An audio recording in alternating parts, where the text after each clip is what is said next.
Փառք Նժդեհին։ Մինչև բուն թեմային անցնելը ես ուզում եմ հայ մայրերին, քույրերին, կանանց, աղջիկներին շնորհավորել գարնանային տոների հետ կապված։ Ցանկանում եմ, որ իմ պատկերացմամբ կինը հենց գարնան խորհրդանիշ է եւ ցանկանում եմ, որ հայ կանայք անկախ նրանց տարիքից գարնանպես ծաղկելու, փտտելու, գեղեցկանալու, բուրալու հատկանիշը միշտ պահեին։ Շնորհավորում եմ սիրելի կանայք, աղջիկներ, մայրեր, քույրեր, տատեր, օրիորդներ, շնորհավորում եմ գարնանային տոների կապակցությամբ։ Ես խոսել եմ այսօր արաբական մի ազգի մասին, Իսկանդեր է անունը, այդ արաբի, այս ազգը արաբները, այսինքն մեր տարածաշրջանի արաբները, իրականում արաբները արաբական թերակղզուց են բարձրացել հազարամյակներ առաջ, ու տարածվել են, նրանց հայրենիքը իրենց տունը արաբական թերակղզին է եղել, այդ ընդեղից տարածվել են, դե այս վերջի մի 2000 կարծեմ տարվա 2-2.5 տարվա կարծեմ ազգ է, այսինքն ոչ թե արաբական թերակղզու կամ աֆրիկյան արաբների ազգն է, այլ մեր տարածաշրջանի միջին արևելքի, հա, հայկական բարձրավանդակի հարևանությամբ գտնվող միջագետքյան արաբների ազգն է, այդ ազգը գրվել է իրենց Իսկանդեր անունով աշխարհակալի մասին եւ արաբները մինչեւ որսել այդ ազգը պահպանվել է, իրենք ունեն, հիշում են, ընթերցում են եւ արաբ ժողովրդի մեջ այդ համաձայն այդ նաեւ այդ ազգի հայ ժողովրդի հանդեպ ունեն յուրահատուկ վերաբերմունք։ Ինչ է գրված այդ ազգի մեջ։ Ասում է, որ այդ Իսկանդերը տիրել է ամբողջ աշխարհին ու հզոր զորավար է եղել, տիրակալ, հա, բացառությամբ Հայաստանի։ Չի մտել Հայաստան այդ մարդը։ Թե ինչու չի մտել, իմ պատմությունից հետո դուք կպատկերացնեք, կարող եք հասկանալ ինչու չի մտել։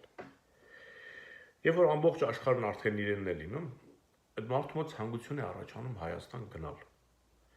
եւ տեսնել ինչ կա Հայաստանում, ոչ թե զենքով, զորքով, այլ ինքը գնալ, այցելել Հայաստան, շրջել Հայաստանով, տեսնել ինչ կա, ինչ չկա, եւ ինքը մի օր կազմակերպում է իր սպասավորների հետ, մտնում է Հայաստան։ Շրջում է Հայաստանում մի 3 օր եւ երրորդ օրը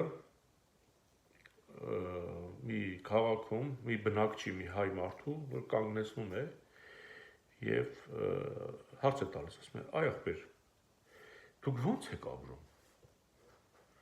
Այս հայ մարդն ասում է. «Ո՞նց ենք ապրում, ապրում ենք էլի, սովորական ապրում ենք»։ Չէ, ասում է,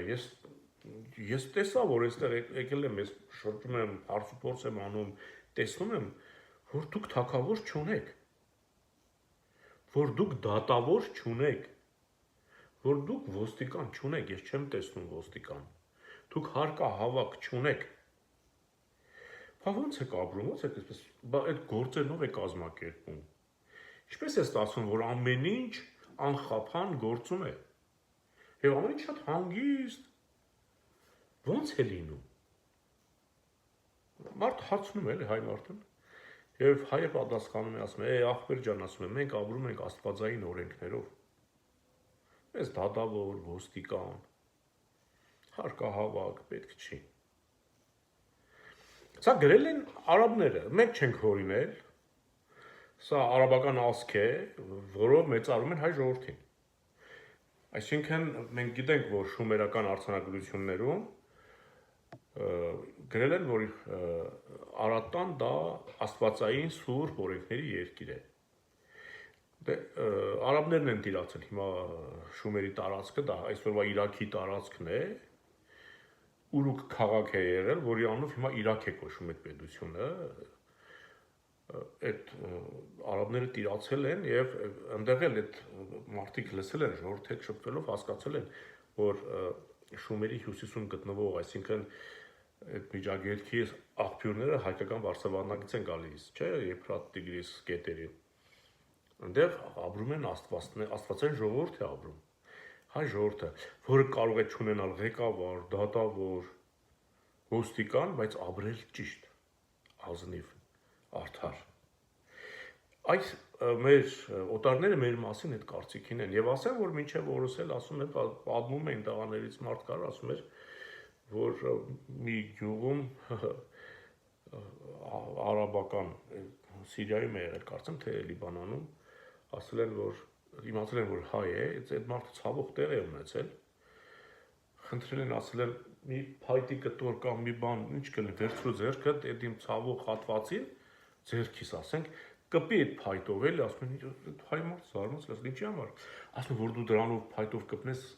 կառողջանա, կցավազրկվի։ Այդ մարդկանց մոտ հենց ասում են հայ հասկանում են Աստծո զավակ կամ Աստված։ Ու պետք չէ, երբ որ հայերի մասին իրականություն, բայց առասպել հիշեցնող պատմություններ եք լսում, ժողովուրդ, մի մտածեք, որ հերթական գլուխ գովանքը կամ բարձր կոդությունը մենք իրոք այդ ժողովուրդն ենք եղել։ Ուղղակի մեզ տիրել են, ասպատակել են եւ փորձել են անընդհատ այդ մեր հատկանիշը աստվածային մեր ձեռքից վերցնել եւ անգամ եթե ինչ-որ մեկն էլ հիշել է դա մեծամասն վտարել են ռուսներն ու թուրքերը, որ այլի գլուխ գովացիկ էլի բարձեցակ դուք այդ չէ խորհրդային միությունում ծրագրավորված, անգամ մեր Սասունցի Դավիթ էպոսը, որ ասենք 10,000 տարիների պատմություն է, որտեղ ինքը տեզերք է նկարագրում, այդ աստղատների դիրքն ու ձևերը, որ հիմա նայում ենք, պետք է հետ գնանք 10,000 տարի, մինիմում 12,000 տարի։ Մեր թվարկության բանը 10-րդ դար են տարել, Բագրատունիների թագավորության օրերն են տարել, ռուսներն են պարտադրել, Ստալինը, բանը, որ հանգարց մենք ռուսներից առաջ չլինենք, թե խորհրդային միությունում բանը ընդգծված այդ առաջավոր ազգը ռուսներ, չէ, այնտեղ դոմինանտ են ասում, ինչ են ասում, որ հանգարց ռուսներից առաջ որ մեր պատմությունը անգամ Ուրարտուն հայկական չէին համարում, որ ասենք մի 2000 քանի 100 տարվա մեջ տեղավորվեին, էլի։ Ես ինչու եմ այս պատմությունը անում, որ սիրելի հայրենակից, մենք ընդունակ ենք անգամ, այսինքն մենք դարեր շարունակ մեր իշխանական տները առանց թագավորի, այսինքն պետությունը թագավոր չունենալով հայկական կարգ ու կանոնը մնացել է, օրենքը, ձևը, եւ շատ հեշտ է եղել թագավորություն վերականգնելը։ Հա, Արշակունիներից հետո Բագրատունիներ, պատկերացնում եք, 428-ին Արշակունիների թագավորությունը ակումբ ապրեց, 9-րդ դարում գրեթե 500 տարի հետո Բագրատունիները 400 քանի տարի հետո Բագրատունիները վերականգնեցին թագավորությունը, անկախությունը, որովհետեւ Հայաստանում այդ կարգ ու կանոնը աստվածային տիրոջ, այդ իշխանական տները դա միշտ պահվել է, այսինքն այդ բուրգը եղել է, մենակ գլուխ չի եղել, վերջի են գլուխը չի եղել, դու եկել դրել են նորից սկսել է գործել նորմալ։ Ես ինչու եմ այսքանն ասում, որ եթե պիղծը մտել է մեր երկիր ու սկսում է աղավաղել մեր օրենքները, մեր ապրելակերպը, մեզ ցույցում է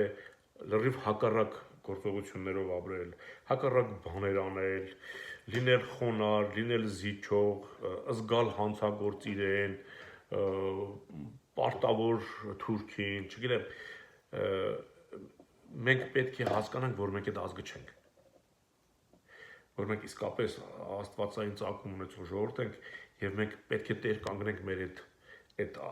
աստվածային իրավունքներին ու կուլ չգնանք ու որից է մեկի բարբաջի, որ մենք բարձենք, օտենք կամ չգիտեմ, ոչ։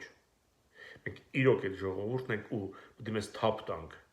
ու հրաժարվենք այս Նիկոլ Ախտից, չգիտեմ, Ռոբերտ Ախտ ասեմ, Լևոն Ախտ ասեմ, Սերժիկ Ախտ ասեմ, Կրեմլ Ախտ ասեմ, Բաքվա Ախտ ասեմ, Անկարայի, չգիտեմ, ես ինչ ասեմ։ Պետք է իսկապես մեզ թափ տանք, որ այս քարյակը մեր ուսերից թափենցած, որ բոլորս համախվենք աստվածային օրենքներին տեր կանգնելով, մեր արժանապատվությանը տեր կանգնելով առաջ գնանք։ Եթե դա չանենք, լավ չի լինելու։ Պետք է մենք դեմ կանգնենք նիկոլական ցանկացած օրեսդրական փոփոխության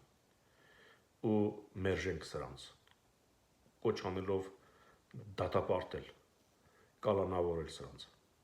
Մրակ խաղաղությամբ։